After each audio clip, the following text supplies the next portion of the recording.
man from Christiansburg says deputies from the Montgomery County Sheriff's Office beat him while he was handcuffed. He says it happened 2 months ago. The man has since hired a lawyer. And now we have learned a deputy connected to the incident resigned this month. WDBJ7 New River Valley reporter Orlando Salinas first reported the story and since then says there has been a series of twists and turns. Gene, one of the twists is a video showing one of the deputies involved in this most recent incident. He says on camera that years earlier, when he was working as a cop with the Christiansburg Police Department, he assaulted a man that was in his custody. He said that he assaulted this prisoner who was, quote, begging for a confrontation.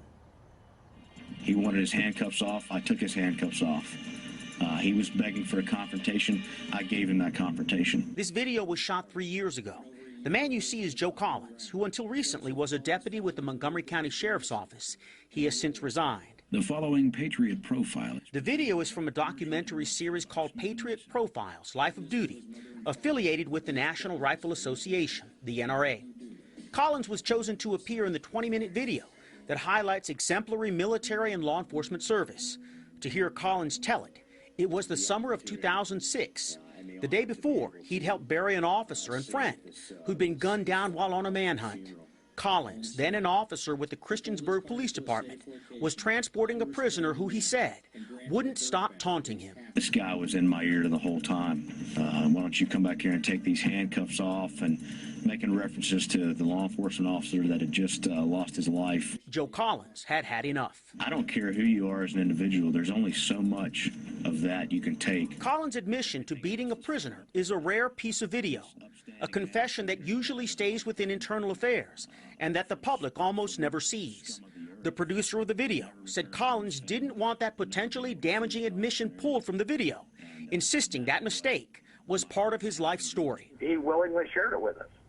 And when we talked about whether it should be in or out of the documentary, if it flowed with the story, he said, hey, listen, I don't want to hide behind anything that I've ever done in my life because I think that's not appropriate. I want people to understand that I'm not perfect. Now let's talk about Tim Radford and what happened this past July. I mean, if a man is in handcuffs, why beat him to death? Radford admitted being drunk, then getting detained and handcuffed at a convenience store in Montgomery County.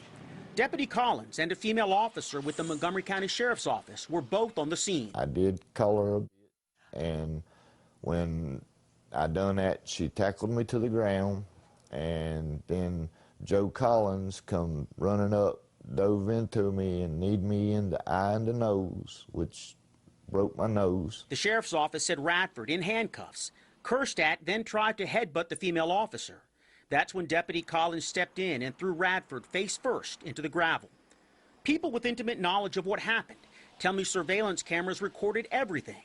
I'm also told the sheriff's office has since cleared Collins of any wrongdoing, saying he indeed followed agency protocol in the use of force. I've asked to see the video, but have been told it does not exist. People with intimate knowledge of this investigation say it does, but that video remains classified intentionally as an open investigation. What I'm really hoping is that you will get to the bottom of the evidence that exists, and one way or other, let the chips fall where they may. Joe Collins, I'm told, did not resign over the Tim Radford incident. Rather, he quit the Montgomery County Sheriff's Office because Sheriff Tommy Witt, shown here from a story this past March, who declined to be interviewed on camera, but in an email to me, denied knowing anything about the controversial confession video. The email read in part, I was not aware of the contents of the Life of Duty video until after you brought it to my attention. After review, I must say that many of the statements made by the narrator of the video do not reflect the views of this office. I can't explain. I can't tell you why there's a lapse of memory or if it's political convenience or I honestly don't know. And I don't have the right to judge him. Stewart, the video producer, said it's protocol for agency heads to review all videos before they go public. I can't judge the sheriff and the leadership of Montgomery County Sheriff's Office are going to have to speak for themselves. Sources tell me that Sheriff Witt and other senior Montgomery County Sheriff's Office staffers and current Christiansburg Police Chief Mark Sisson all reviewed and applauded the video before its release. I asked Sheriff Witt to explain why he hired someone who he knew had assaulted a citizen while working for the Christiansburg Police Department.